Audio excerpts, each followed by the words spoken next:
On this podcast, Friel and I are talking about fundraising, since John is co-founder of a company called Art and Res, which is a marketplace for collectors and artists, essentially trying to make the world of fine art collecting accessible to folks who aren't plugged into the pretentious and extreme social scene of fine art collectors. So John and his co-founder, other John, recently submitted an application to Y Combinator, which is a startup incubator accelerator type of situation. And I helped him review that application, just doing some proofreading. And I thought it would be pretty interesting to discuss fundraising, since I've raised some funds for my gym through just, raising some debt from friends and family. And John is pursuing the high growth venture capital model by applying to Y Combinator. So pretty interesting to just break down the different models of fundraising and why you might choose one over the other and what the incentives are for the various players in those different scenes.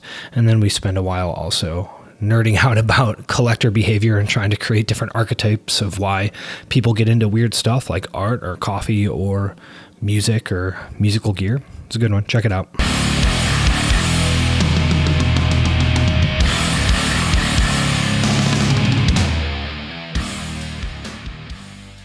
All right, so we recently were looking at your Y Combinator application, and Y Combinator is a startup accelerator, and they are one of the few that actually allow just about anyone to apply, rather than requiring you to get some sort of warm intro to one of their partners, which is a pretty cool model. And I think that that's an interesting dynamic with people trying to raise funds for stuff. And you were just talking about how actually filling out that application required you to really think about the business in a different way. So what did you find valuable about actually going through that application process? Well, there's something that I think probably a lot of people who work on creative stuff experience, which is that when you're in the process of working on something, you can get really in the weeds with it and lose sight of the big picture. And there were a bunch of assumptions about what we were working on that we hadn't put under scrutiny for a long time. So I used to paint, and a thing with working on a painting is you have to just stand way back from it periodically and look at how it's coming together as a gestalt. And we did that with the business after having not done it recently. We check in with the big picture sometimes. We just, for whatever reason, we hadn't done that in 2 or 3 months. And that, maybe more than anything else, was a positive thing to get out of it. But there's certainly a lot around refining how we talk about it and catering that to specific audiences. And this was a new type of audience to come up with a compelling story for, as opposed to just a curious person who's a friend or a person you meet at a party or a potential customer. Early stage VCs have a different enough lens that it was an interesting exercise.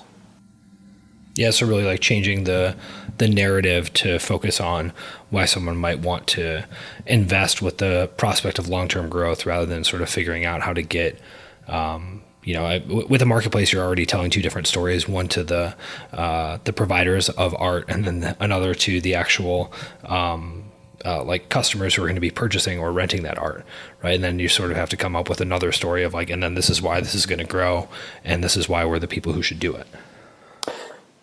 Yeah, exactly.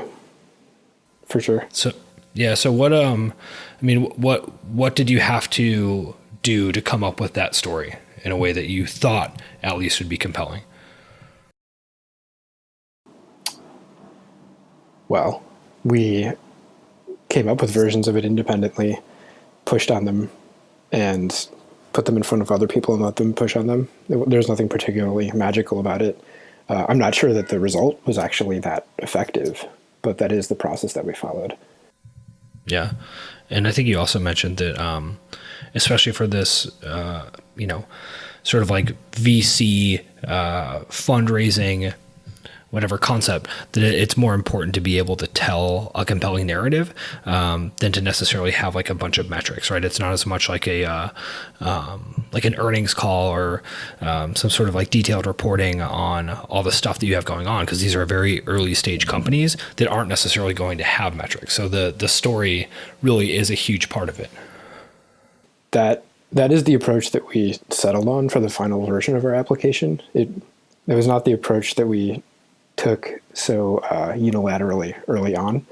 Art and Res is primarily the day-to-day operations of Art and Res is primarily my co-founder, also John, and I. And John's background is he was a financial analyst for many years on Wall Street.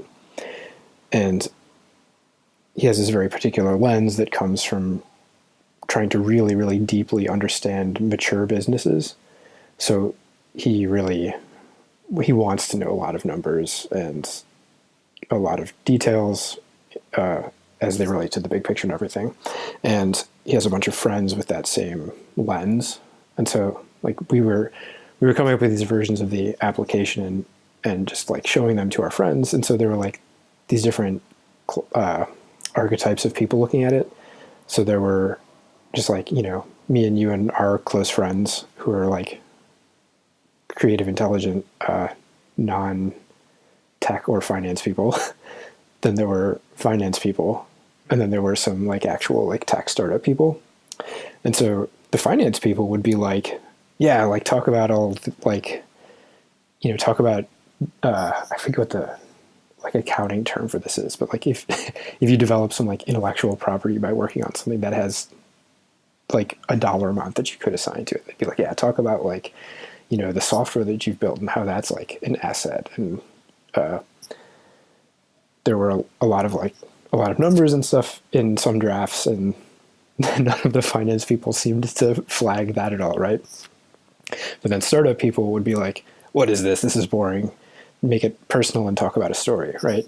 And we have, of course, decided to follow that line of thinking since it seemed most pertinent. And I think the thing that is important to think about why, we're pitching this to investors, and the finance people looking at the application and wanting to talk about numbers are also investors, but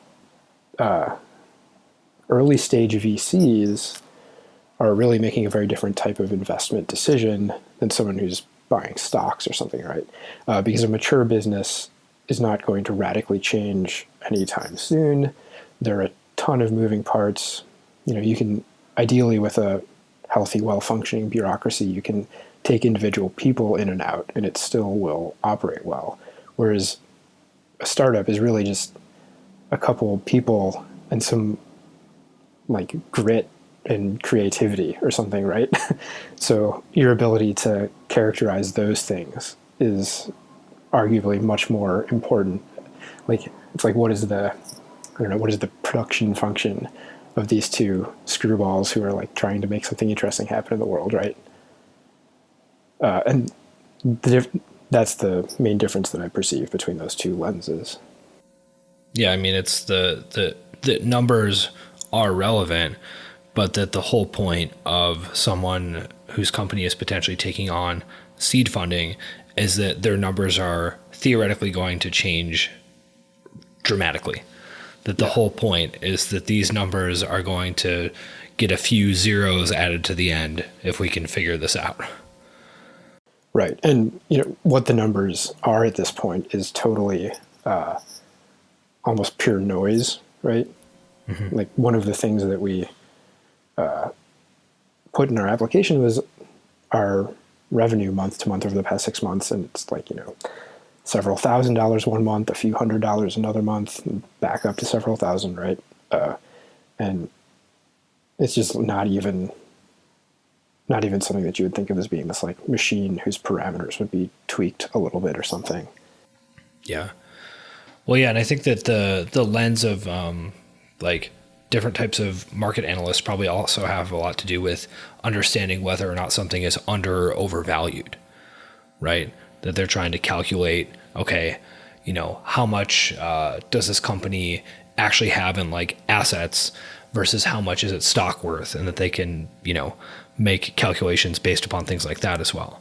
Whereas that's just not really part of the, like a seed funding scenario. Right. I'm not a financial analyst, but my understanding is Neither that am I. there are. Let's offer more opinions on financial analysis.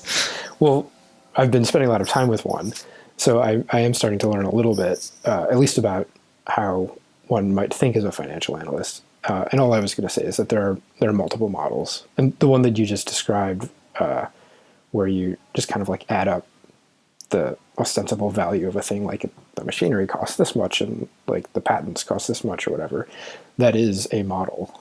But there are a bunch of others, which are not coming immediately to mind, but they're interesting, and I'll try to remember them. And if I think of them while we're talking, maybe I'll bring them up. I actually think finance is pretty interesting. It's like not a thing I had really thought about before doing some Googling after the 2008 financial crash, but it is like pretty interesting.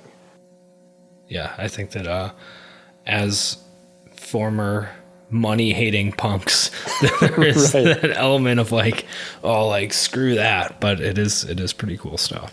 Well, I even just mean like those two things can even kind of still be true. Like for me, with my experience with Bitcoin is that I found out about it pretty early because I like read nerdy stuff on the internet, and I've always thought Bitcoin was really interesting, and I've just like never had a Bitcoin or anything, right? And I totally missed out on the opportunity to ride some kind of ridiculous speculative wave.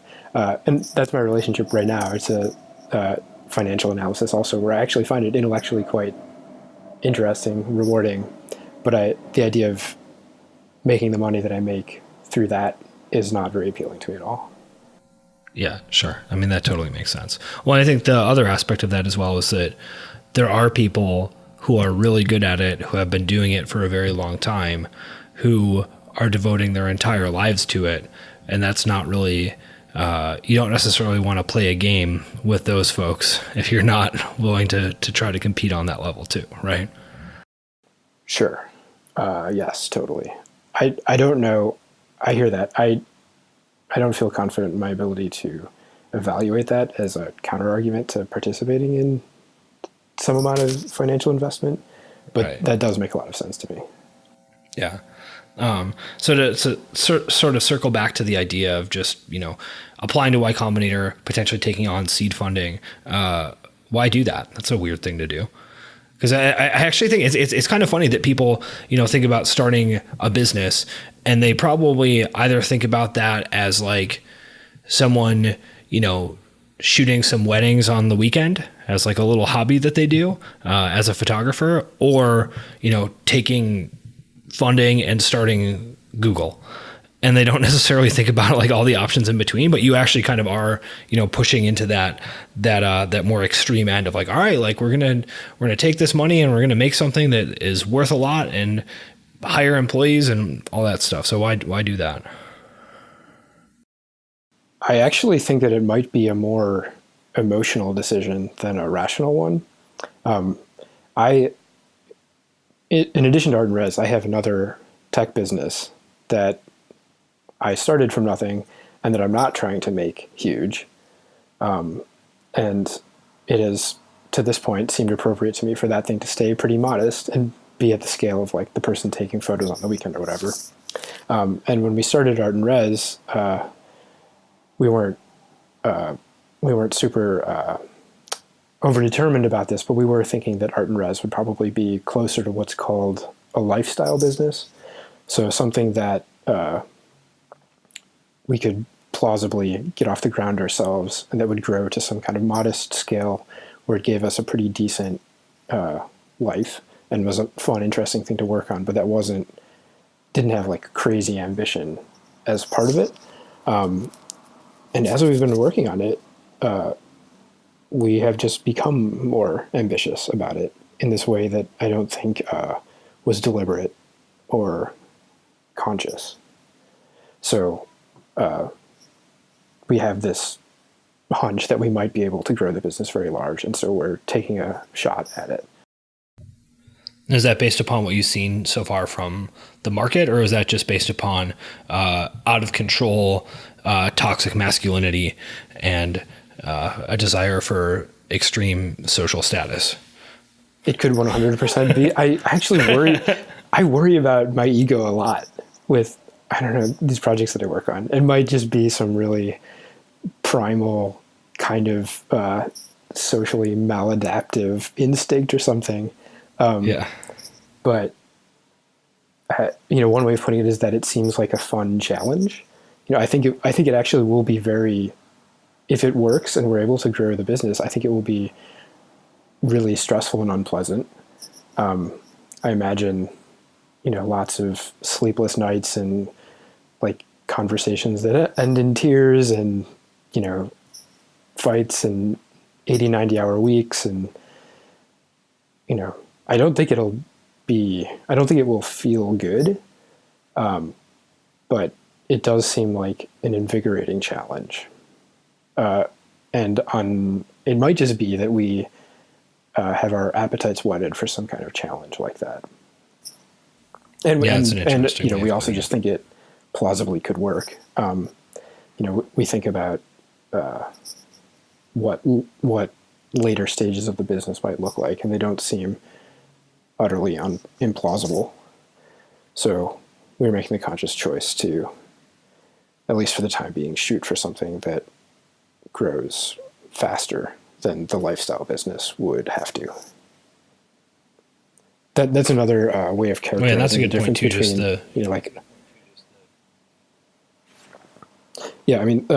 the term startup is zeitgeisty, obviously, but kind of vague. And one way of thinking about what it means, at least as the way people use it, is something that is intended to grow very large, very fast. And so we started Art and Res not thinking of it as a startup in that sense, and our thinking has shifted. And now that we are thinking of it as potentially a startup, it's not growing fast or large yet, but we think it has the potential to, and we are making the conscious decision to steer it in that direction. And now that we're thinking that, it made sense to apply to Y Combinator, for example. Yeah. And what would need to happen, do you think, for it to grow large and fast? There would need to be a scalable, automatable way to acquire customers. And it's a marketplace, so actually there would need to be a scalable, automatable way to onboard users on both sides of the marketplace. And what would, I guess, is there any sort of protection to, like any sort of like moat, so to speak, once you actually create a marketplace? Is it just relying on the network effects of having more people on the platform is good for the platform, or what? I'm not an expert in these things. I have the vague sense that moats can consist of different things. Yes, like mindshare, there's this idea of owning a category. So if Art and Res, or whatever we change its name to, if the business became a household name and it was what people thought of as the way that they would acquire fine art or whatever else it was, that would have a kind of moat effect. Large numbers of users would have a kind of moat effect. There could be things that we figure out about the infrastructure, like the fulfillment layer, insurance, software that we build, things that are non-trivial to reproduce that could allow us to outperform new entrants. Those things would contribute to a moat, hypothetically. Yeah, it's interesting. But it's also hard to predict. They might not contribute to a moat. Right. It might be that the final state for something like this, which is fairly common, is like an oligopoly, where there are a handful of large players. A common pattern in tech. Don't quote me on this. I'm really not an expert on these things, but a common pattern I think in tech is that there's like a single dominant player, and then like two like second tier players, and then a long tail of more niche options. Yeah. So we could shoot for being like in that top three that's something that intuitively seems like a pretty plausible, mature state for online art sales. Right. Well, yeah. So, I mean, if you're thinking about this, like, okay, we've sort of started to realize that there might be more here than a lifestyle business, and potentially going down the route of taking funding could push us into that more hyper growth type of scenario where we are actually growing very quickly, scaling rapidly, and then attempting to sort of like take over this marketplace and potentially own it. Right. I mean, what do you think that looks like then? I mean, is taking on funds something that you need to do in order to do that? Are you looking at Y Combinator or other such things more as an opportunity to kind of plug into the scene of folks for whom that is a goal, or both? So neither John nor I have startup experience or much in the way of startup contacts or mentorship. So certainly it would be immensely valuable for us to just meet a bunch of other people who are working on the same types of things and have people who have already gone through the process who can tell us when we're being idiots. We don't have anyone doing that right now, and we would really benefit from it. So that is super, super appealing. But yes, if we were to try to grow pretty fast, we would almost certainly need external funding. The original lifestyle business model, we could bootstrap. We're fortunate enough to be in a position where we don't need much money to keep ourselves afloat. We're pretty frugal people, and like I almost never eat out. I don't buy new clothes, or I basically spend money on rent and bills and stuff. And John is like that also. And so we could grow a modest but cool business by bootstrapping it. But to get super, super big, even if we had some kind of virality flywheel turning in our favor, I think it's pretty much a universal that you need to take external funding to purchase, or at least help facilitate that growth. Like you spend more money than you're making for periods of time. Yeah, for sure. That you have to potentially hire, before you're ready, potentially pay to acquire customers that are going to have a long, like a high long-term value, a high lifetime value, but not necessarily pay you a bunch right away. And that, you just have to subsidize that somehow, right? Yeah, that's super well said. Better than my framing. Yeah, right. I mean, to take a concrete example with our business, it might be the case that a person who becomes an Art and Res customer ends up being worth a lot of money to Art and Res over a long period of time, but they might buy one painting every 18 months for like 15 years. And so that revenue will not be captured until that 15-year period has elapsed. But Right. Yeah, so if you look at the numbers on it, it's like, great, it's well worth it to spend $800 to get this person as a customer, but they're not going to actually be net positive for the business for 2 years or something. Right. Expected value is $2,000, but exactly, it's not realized until a lot of time has passed. Yeah, I mean, even in the context of the gym, right, where we took on an investment to take over a space and build it out, and just sort of cover our burn rate while we were losing more money than we were making. I mean, you sort of look at it and you say, okay, we realistically think that this business can generate this amount of money per month, and we think it'll take this amount of time to get there, and we need to take over this lease, and we need to spend $100,000 rebuilding the space. There's no way to do that with the current clientele that we have. So you just have to go get money to do it. And, you get a bunch in your bank account, and then you watch it just like slowly, maybe rapidly decreasing. And you're like, oh boy, hope we hit that crossover point. Yeah, totally. One of the things that people have told me about this process, at least with the startup route, is that one should prepare oneself to try to not spend the money. Like once you get it, that human psychology being what it is, it's easy to spend more than you really need to. So like, being frugal got you to where you are. And so once you have some money in the bank, you need to exercise the discipline to stay frugal, even though theoretically you could spend a lot of money. That's something that I'm psyching myself up for, assuming we get funding. I think there's some interesting dynamics there in terms of you hear conflicting advice in terms of how much money you should raise, right? Some people say you should raise way more than you need because you're probably going to need it at some point and it's better to have it. Other people say that you should raise not as much so that you stay frugal. I have no idea. Like I said, I've only done like friends and family money for like a modest gym business, never something that's intended to be like a, huge network capturing massive amounts of value. Absolutely. I'm super new to this stuff, so take any advice that I give with a grain of salt. But something that I've been advised on recently is that you want to take, less than you think you plausibly could in a round of funding because you anticipate subsequent rounds of funding. And it's really important to be able to show a picture of consistent, impressive growth. So, and people will look at your historical raises. So let's say you do a round of fundraising, you raise $10 million, and then you do another one and you do like $15 million.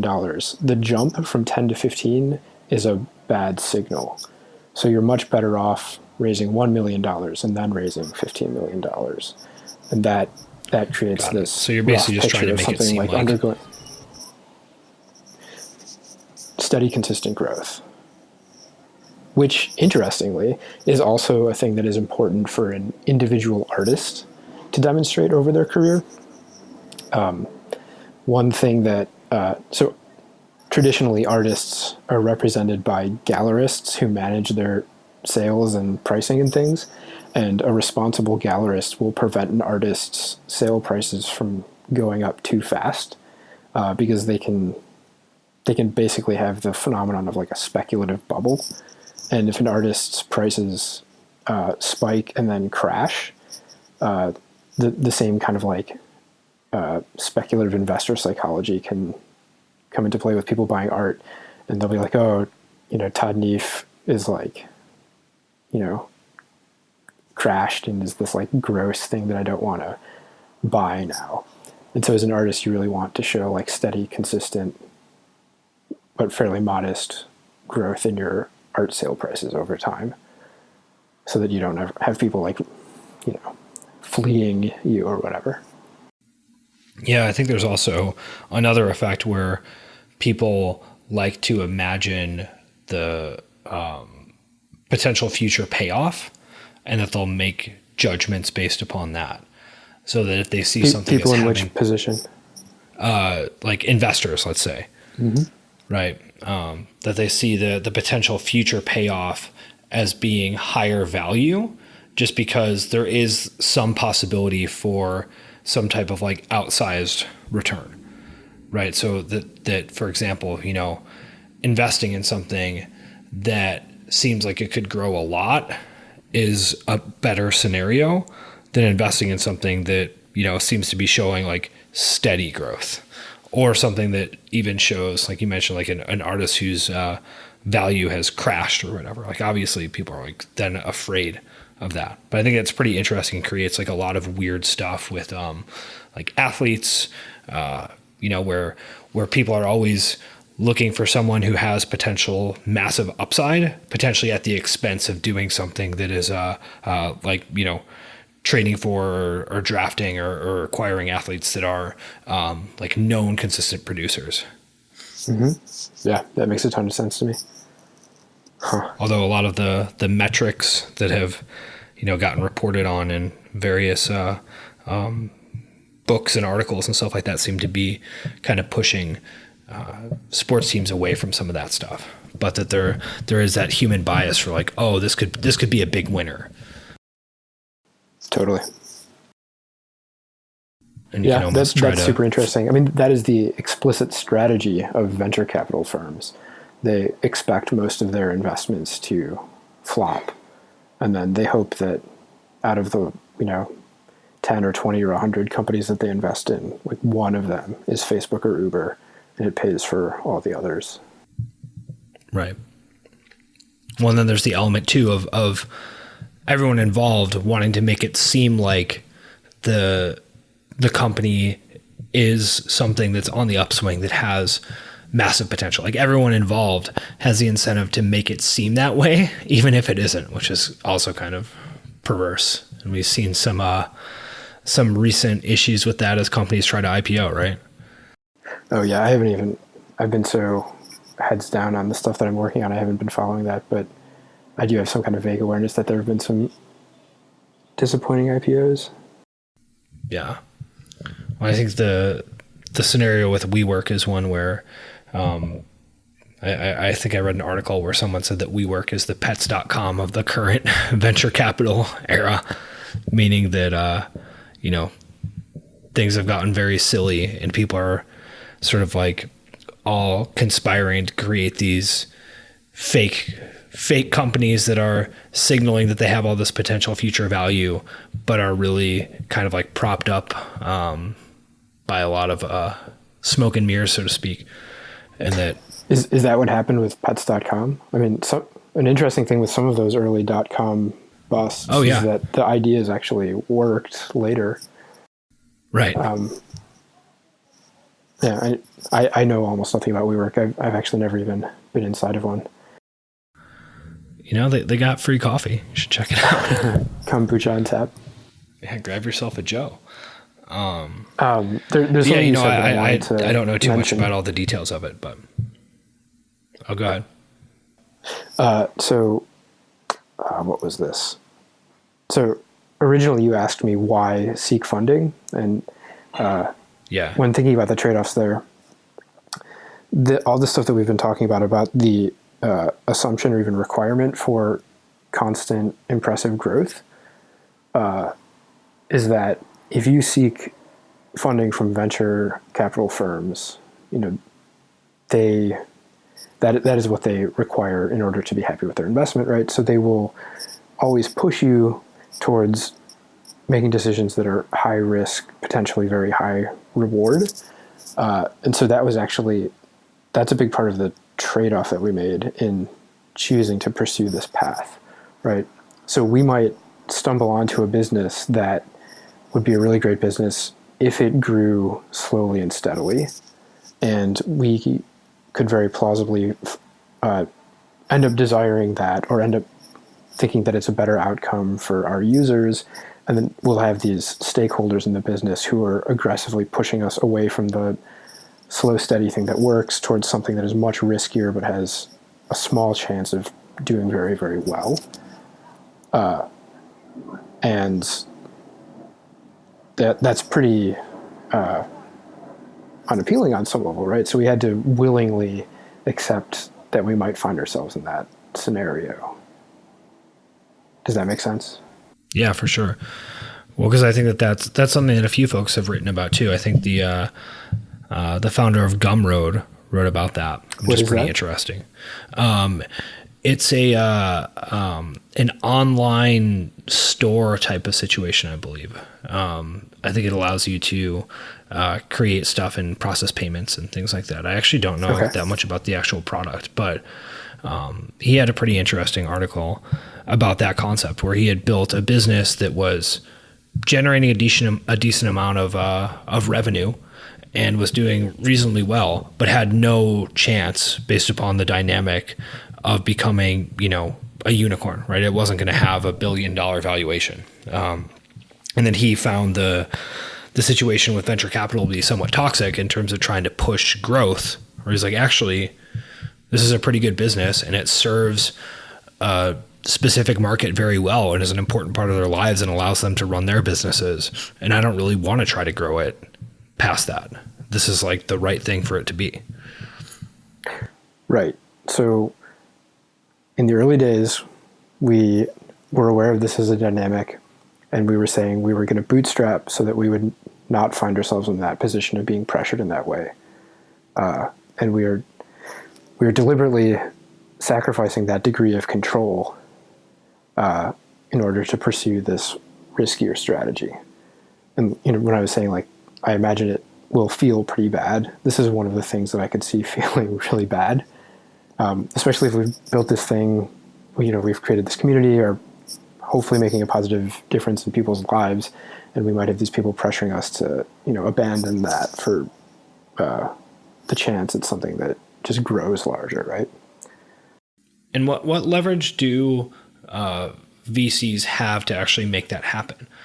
Can they sort of push someone to do that if they don't want to? I mean, can't a founder just sort of say, no, I'm not doing that? What's the deal? I'm a bit embarrassed to admit this, but I don't really know. Yeah. Clearly on some level it will have to do with how the company is structured and what the ownership is divided amongst the different stakeholders. So, as it stands right now, we're in LLC. We basically drafted up something like a constitution that describes how we operate and how we make decisions. In order to seek funding, we'll have to change our structure to be a C corp. And my business partner is just going to know this stuff. I don't really know it, but a corporation just has this certain way that it decisions get settled and things like this. One thing that can happen at a certain level of distributed ownership is that, John and I, the original founders, could be pushed out by everyone else pooling their equity and having more decision-making power than us. We could be pushing for slow, steady growth, or even like a kind of happy flatlining or something. And other people who own portions of the business could overrule us if the amount that they own totals to more than what we own.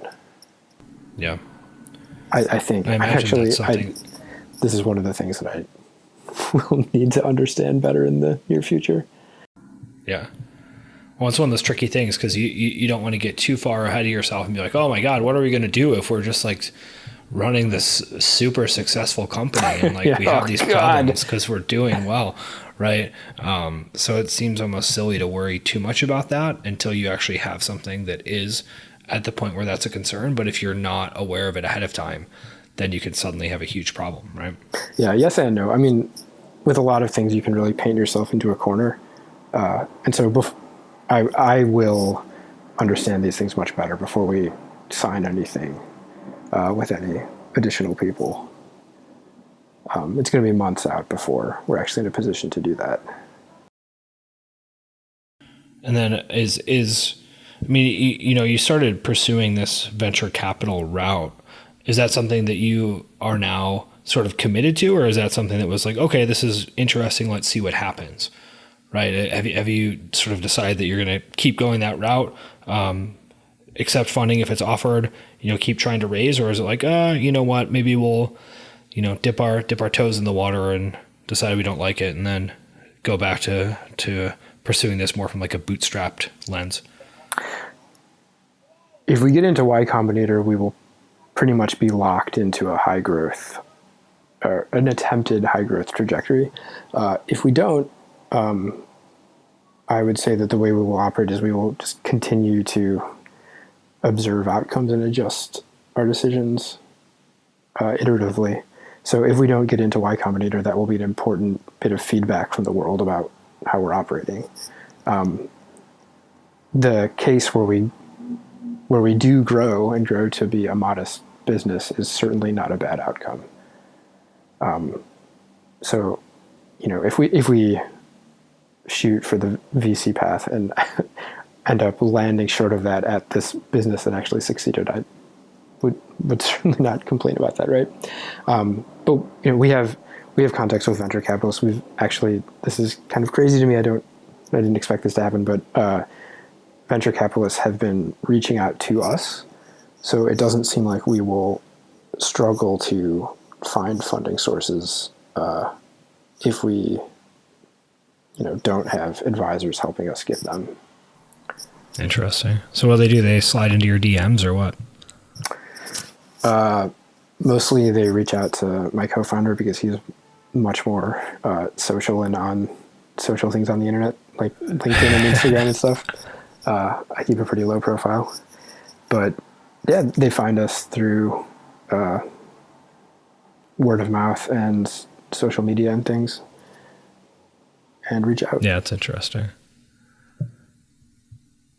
'Cause, I mean, those folks are obviously looking to fund stuff, right? That it's not like, oh, I have to bother these people. Like they're essentially, you know, they're selling you money.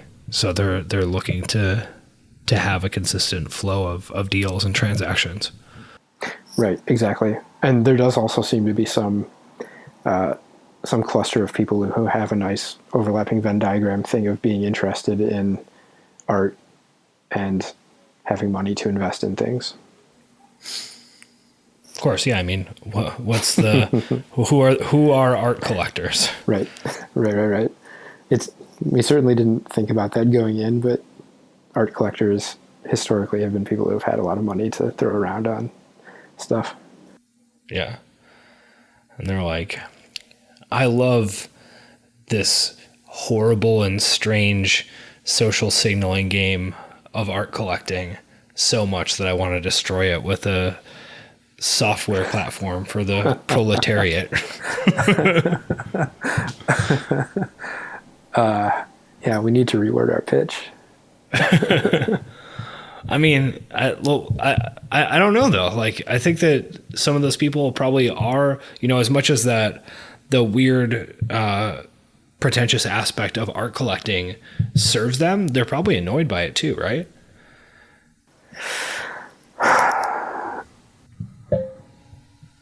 Or at least some percentage are. Man. This is a hard thing for me to parse. Maybe. I don't know.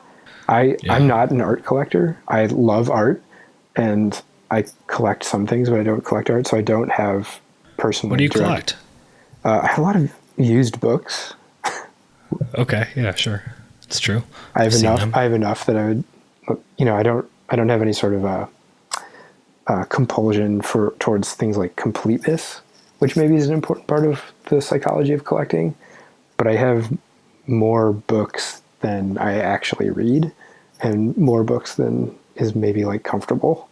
So that feels something like being a collector. Yeah, I mean, I guess so. I don't know that that's the same thing though. I think that's a little different, right? Because you're buying those books with the intention of reading them. That's true. But I think a lot of art they're not really like organized with the intention of having an art experience with them, right? Yeah, There is a type of collector that is purely speculative. There's a type of collector, I'm sure, that is purely interested in being perceived as a certain type of person.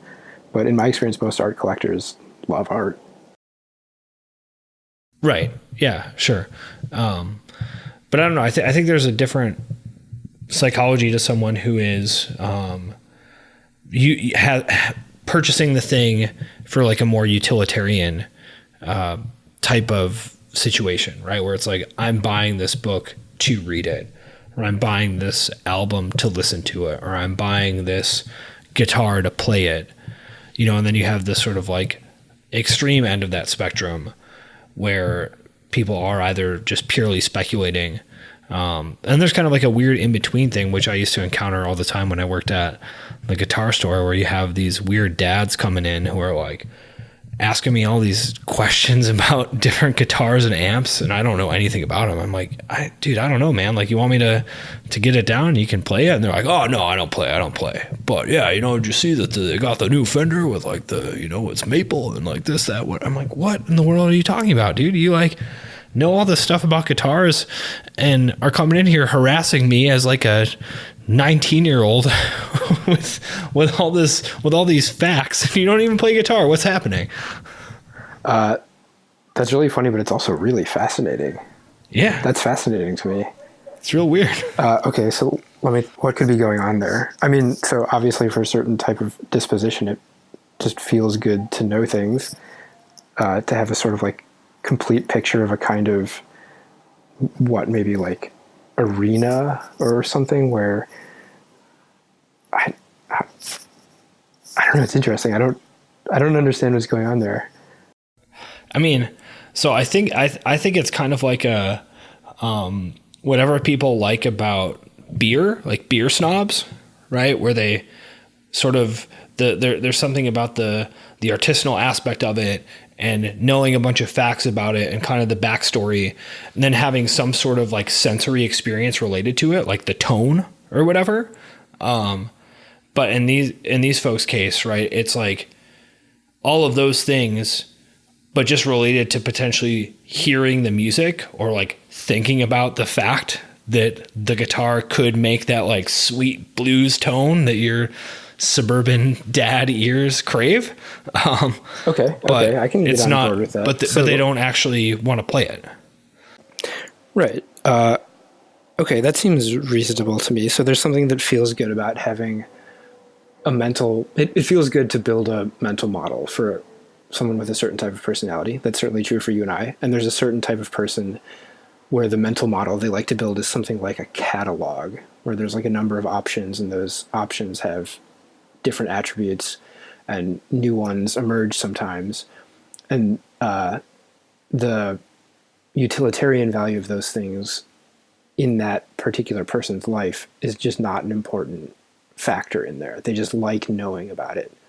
Like, you know, people like to follow sports teams without having any intention of applying or trying to be on the team or a competing team, right?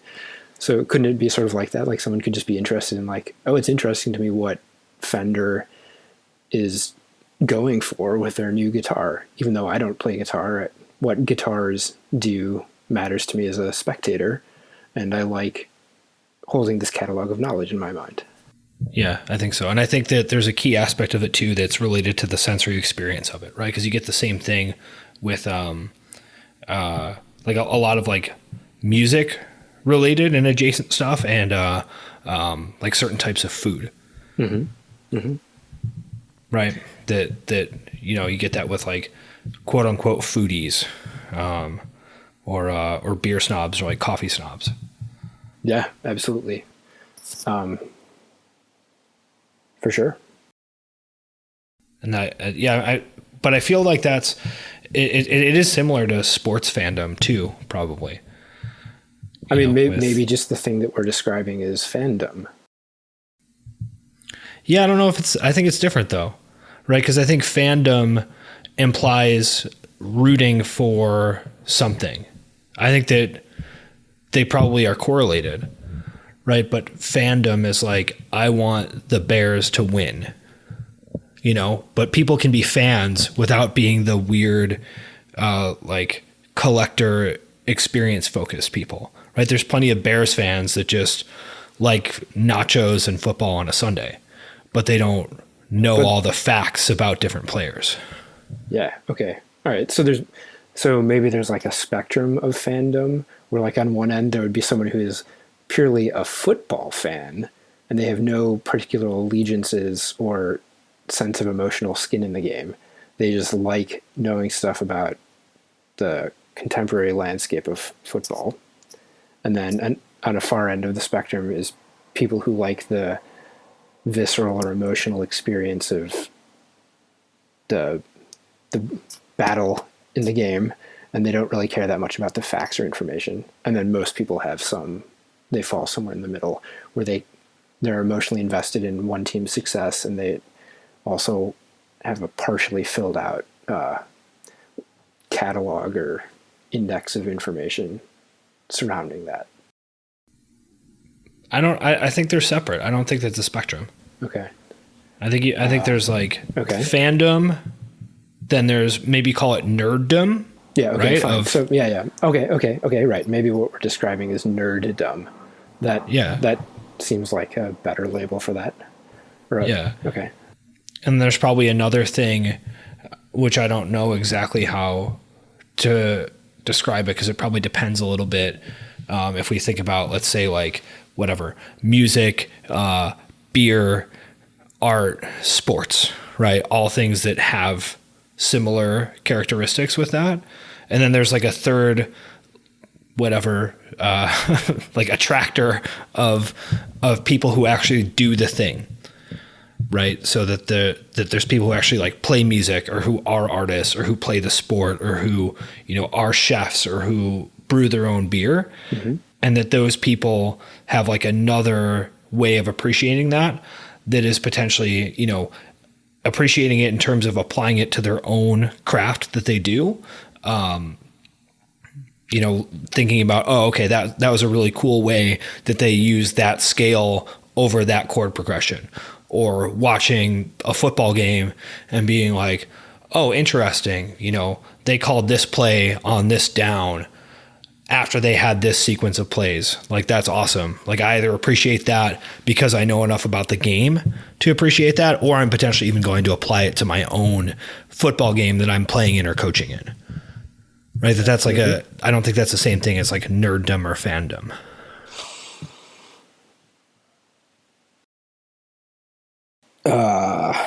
Wouldn't it be something like applied nerddom?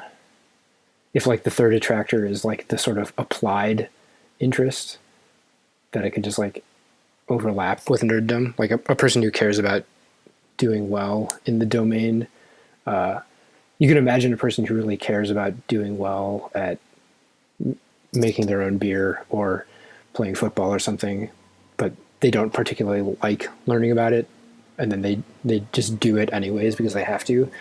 But like in the case where that person also has the nerdiness disposition, it just happens to happily for them support getting better at their applied pursuit.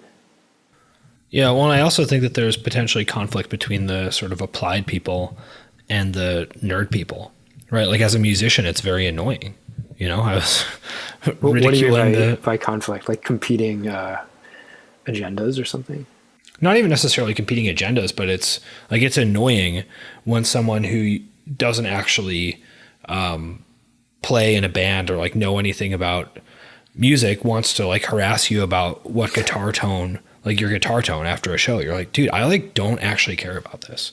Like, I don't think about it that much. I sort of know a few things and use some of the stuff that I know to try to make the guitar sound like I want it to, but like, I just actually don't really care about my gear at all. Who cares? Yeah. Well, I mean, it can always be unpleasant to encounter a different value system from your own. Yeah. But I think my point is more that I think those are distinct. Yeah. Right? That there's like a utilitarian. I'm fairly sold on that. But the people can obviously have all of those interests related to a thing. Right. Or one or two of them, or zero. Right. Yeah. What were they? It was nerddom, fandom, and the sort of like applied interest of the individual competitor or participant. Yeah. Yeah. That one needs a more clever name. Yeah, nerddom, fandom. I got nothing. Yeah. All right. I'll put it on the back of my mind. Maybe we'll come up with something. Yeah. I have nothing clever that sort of fits in with those pieces. But to circle back to art, right? I mean, where do you think the collector market breaks down in those, the three horsemen of interest in stupid stuff? Well, I think art is cool. But anyway, I don't know. But I am eager to apply this new mental model to the materials and data that we have available and to try to figure that out. Yeah. And I wonder if there's different ways to potentially speak to each of those people that would make something like art and res seem more valuable to them.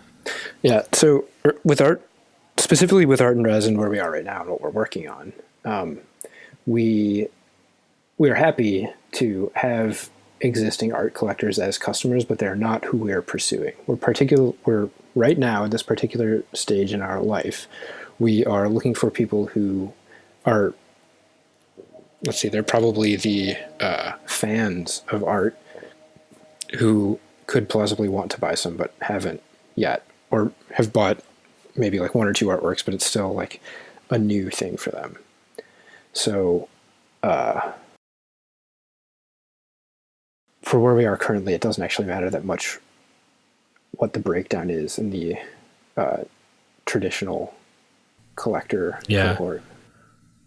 That makes sense. But you've helped me clarify my thinking about our actual existing customers. They're probably fans, and then we have some that skew more nerdy, and then artists obviously are the applied users, participants. Well, but I also think that there's people who can probably fit into the applied area who are not necessarily artists who would be trying to have their own work. Right? Okay. Tell me what you mean.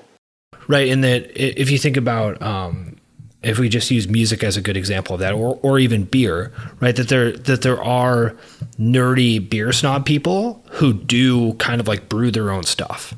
And they like brewing it and they want to do a good job, but they have no ambition of being, like a world-class beer producer. Yes, I see what you're saying. And yes, we have some people like that where they are interested in buying art because they love art and are fans of art. They also make some art on their own, and that matters to them, but they're not seeking recognition for that themselves. Yeah. Absolutely. Yeah, that's definitely a type of person that we have using Art and Res. Yeah. And I think with your discussion of like the avatar, right, it might be similar, like the avatar of like the future ideal customer, let's say. It might be similar to something like, let's say like Blue Bottle Coffee, right, where a lot of the people who end up signing up for something like Blue Bottle are probably not extreme coffee snobs, although there are plenty of those. I think of Blue Bottle as being a chain of coffee shops. Is it a thing that gets signed up for also? Yeah, so I'm not totally sure what their like business history is, but my understanding is that I think they actually started as like a coffee delivery company, right? Like a coffee subscription service where they source, high quality single origin coffees and then send you a new one every month. Yeah. And I think they later expanded into like physical location. Brief aside, the market for artisanal small batch coffee is pretty interesting. And if anyone has made it this far in the conversation, I'm going to recommend that they check out a podcast called Containers, which has a really interesting section on how like artisanal third wave coffee is imported into the United States and sourced by buyers and things. Super interesting. Cool. I'm going to check that out myself. I'm interested in that. Yeah. Cool podcast in general. Is it like an ongoing one or is it just a series? It was a series with a beginning and an end. Okay, cool. Yeah, I'll look into it. But yeah, what I was going to say is that I imagine a lot of the people who signed up for something like Blue Bottle were probably in the like fan area, but didn't necessarily know that much about it, right? That they've probably had like a few really good cups of coffee and are generally aware that there is a spectrum of quality on which coffee can exist, but probably haven't devoted a significant portion of their lives to consuming different coffees or researching it or checking out different roasters or whatever. They're like, okay, like, I know the difference between like whatever bullshit my parents have and like the good coffee shop that I go to near my place. So maybe I'll like this thing that I can sign up for online.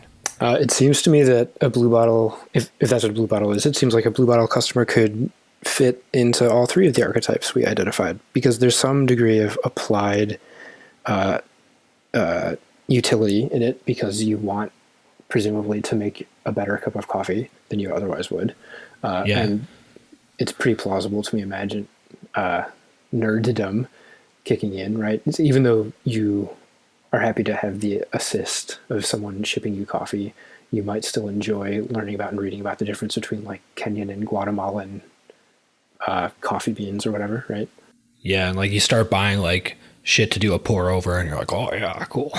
Yeah, totally, right? Like, oh, the difference between an espresso with this bean versus a pour over with it. Plenty of room to nerd out there.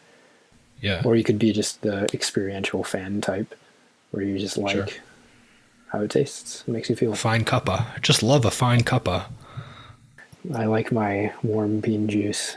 Yeah, I imagine for Art and Res, right? It's probably there's probably a lot of people like that in the sense that they have some sort of taste that is, let's say latent, right? They have latent taste where they appreciate fine art and don't want to just put stupid stuff on their walls from IKEA, but they don't necessarily have access to, the fine art world, so to speak.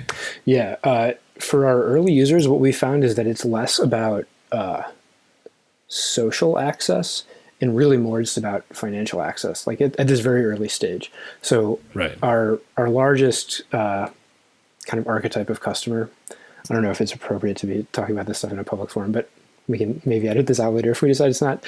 So the majority of our customers fit a profile where they're within a certain age range, where they're undergoing a kind of like life transition from what might be called like, the kind of like post-college, like late childhood, early adulthood into a more kind of like adulthood. So they've almost universally moved in with a partner, sometimes after getting married, and are planning to stay. They've just moved and they're planning to stay at the place that they just moved into for a few years. So especially in New York, their recent life was more transitory. They would just, they'd be in an apartment for like 6 months or a year. So they would like slap up some posters, make it look decent, but not amazing. But now they're getting like their first real place and they're ready to like feel like an adult. And so like one of the ways to really like tie a bow on like entering that phase of your life and feeling like an adult is to have real art on the wall. So they're buying art sometimes for the first time, sometimes for, like the second or third time, but it's still new. And so the fact that we ease that transition into buying art is what makes us valuable for them. Yeah, for sure. That totally makes sense. And moving is another thing that is like we experience that all the time at the gym, right? Is that people move and they're like, okay, that's funny. I have a new place. What do I do? Well, I need this. I need a new gym and I need this, and I need a new piece of art, right? So it's like this series of changing in like identities and just like tasks that need to be done based upon a move. That's cool. Yeah, absolutely. Great. All right. Well, so when do you find out if you get in? October 16th, maybe something like that. Cool. Sometime in mid-October. Yeah, it's about 3 weeks after the application is due. Is there an interview process or? Oh yeah, I'm sorry. Mid-October, we find out if we are being called in for an interview. Okay, cool. And then this is a cool thing about Y Combinator. They cover travel costs, so they pay to fly people in from all over the world. Yeah, they freaking better. They freaking started Dropbox and Stripe and Airbnb. Yeah. Well, yeah, sure, but it's still it's cool that they do that. I mean, it removes a potential financial barrier, right?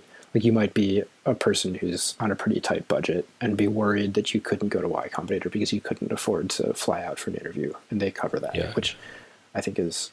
I'm sure it has some kind of like, it's just better for them in the long run, but it also just seems commendable to me that they do that. Yeah, sure. I mean, their whole idea of, the application process rather than requiring warm intros is, one aspect of that. And I was like, okay, now you got to pay to get out here. It's like, okay, that's not in alignment with the way you're framing this. So sure, yeah, that's cool. Totally. Thanks for listening all the way through. I admire your grit, your persistence, and your perseverance. Since you made it, I have a few favors to ask of you. Go ahead and open up the show notes on whatever podcast player you use. In there, you'll find links to all the resources that were mentioned throughout the show. There's also some links there in which you can leave a review or subscribe to the show. And podcasters are always harping on this because this actually makes a difference in terms of the algorithms that recommend podcasts to new people. So if you do that, it helps more people find the show.